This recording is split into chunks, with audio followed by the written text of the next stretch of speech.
Donc on va continuer dans le thème du bien-être ensemble. Donc je vous parlais avant que je pratiquais la thérapie par la couleur. En d'autres termes, c'est la chromothérapie. Donc qu'est-ce que c'est la chromothérapie en deux mots? C'est vraiment utiliser des produits colorés sur différentes parties du corps pour obtenir une guérison dans les meilleurs des cas, ou en tout cas un bien-être et une harmonisation. Donc aujourd'hui, on va parler un petit peu de miroir. Ce terme, il me tenait un petit peu à cœur, comme on l'a bien compris jusqu'à maintenant.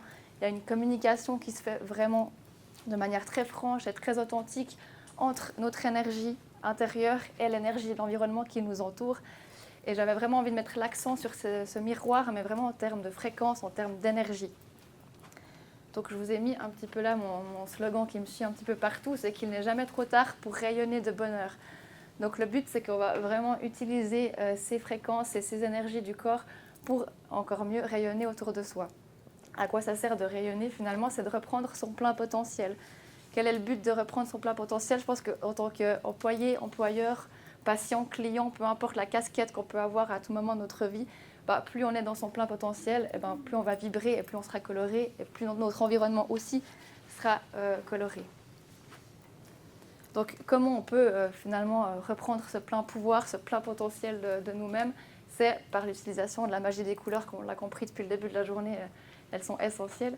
Donc finalement, chaque organe ou chaque cellule, chaque partie de notre corps est vibration. Tout ce qui nous entoure est vibration. Donc le but là, ça va être un petit peu de voir les choses sous un autre angle. Au lieu d'adapter l'environnement pour qu'on soit bien, c'est de partir d'abord sur les besoins du corps, les besoins intérieurs, pour ensuite adapter l'environnement depuis l'intérieur. En fait, c'est comme si on prend le problème sous un autre angle. On part du corps pour aller sur l'extérieur. L'avantage de ça, c'est que le corps, il est 100% autonome. Donc dès qu'on lui amène les produits colorés dont il a besoin, il sait par lui-même trier ce qui est nécessaire pour en faire ce qui est bon pour lui, pour mieux vibrer. Donc en fait, le but de tout ça, c'est de se reconnecter principalement à son corps. Donc il y a un petit test là que vous pouvez effectuer. Comme on l'a vu jusqu'à maintenant, on est influencé par chaque couleur, par chaque environnement. On a vu des couleurs très essentielles que tout le monde connaît. Mais est-ce que vraiment vous arrivez à vous rendre compte dans la connexion à votre corps, qu'est-ce que ça fait concrètement? Donc je vous laisse peut-être fixer quelques secondes cet écran et de vraiment vous concentrer sur ce qui se passe à l'intérieur de vous.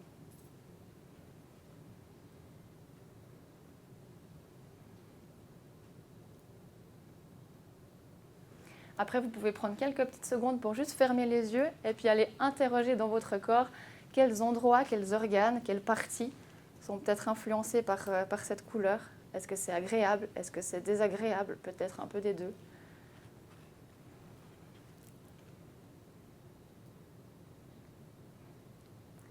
Ok, excellent. Ensuite, on va passer à la deuxième couleur. Donc là aussi, je vous laisse fixer quelques petites secondes. Et quand vous vous sentez prêt de fermer les yeux et puis d'intégrer dans votre corps, est-ce que c'est différent d'avant? Est-ce que c'est pareil? Quelle partie de votre corps est en train de réagir à cette couleur? Est-ce que ça vibre? Est-ce que c'est positif ou pas? Pas de panique, si vous n'avez pas vu de différence, c'est pas grave. Si vous avez vu des différences, tant mieux. Mais disons que c'est plutôt pour voir à quel point est-ce que vous êtes sensible à l'environnement extérieur, à quel point vous êtes sensible à ce qui vous entoure. Si vous ne vous en rendez pas compte, c'est pas que ça ne marche pas, c'est que ça se fait de manière inconsciente, c'est que ce n'est pas pleinement dans votre conscient. Et ça, c'est un point sur lequel c'est essentiel d'aller jouer, en fait, parce qu'on a toutes des sensibilités bien différentes. Mais malgré tout, que ça soit en conscience ou pas, ces changements de fréquence, ces changements vibratoires influencent notre santé physique et mentale. Donc concrètement, comment est-ce qu'on fait? Ça va être d'adapter les espaces de travail selon ce qu'on a besoin d'effectuer dans les environnements. Ça peut être des aménagements d'objets et d'éclairage. Et puis, mise en place d'un lieu de chromothérapie, on en voit un petit peu de plus en plus des salles de repos où on va être immergé de lumière, immergé de couleurs pour obtenir une nouvelle fréquence vibratoire pour son corps. Donc, sur quelle théorie on va se baser? Une théorie que beaucoup de monde connaît, sur la théorie principalement des 7 chakras qui ont 7 couleurs importantes auxquelles ils sont liés grâce à cette fréquence vibratoire, justement. Donc, on va choisir les couleurs en fonction de l'impact qu'on a envie d'avoir selon l'endroit du corps, en fait. Si, par exemple, on a envie d'avoir une salle de conférence, on va aller choisir plutôt des bleus pour tout ce qui est l'expression de soi. Voilà, c'est un petit peu une théorie différente où on part vraiment de cet intérieur du corps, comme je le disais avant.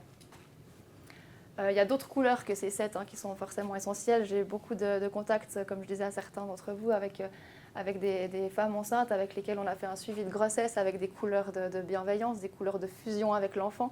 Et on voit que dès qu'elles ont été accompagnées à ce moment-là, l'accouchement est moins difficile, la séparation est moins difficile. Donc voilà, c'est vraiment, on repart sur ces besoins vitaux. Donc à quoi ça sert tout ça finalement? Ça augmente le bien-être, la concentration, la productivité. Ça met en avant la santé physique et psychique des collaborateurs, ce qui rend du coup un absentéisme qui est moins là finalement, et puis que ça développe une culture d'entreprise positive. Ça vous rend être des employeurs très attractifs et ça motive les collaborateurs qui se sentent compris, qui se sentent entendus. Je pense que c'est un peu avant-gardiste comme vision, mais je pense qu'on y revient gentiment à se reconnecter au corps, au bien-être et de se sentir compris et entendu. Je pense que ça devient une partie plus essentielle à réintégrer au sein des entreprises en fait. Donc voilà, à dispo si besoin.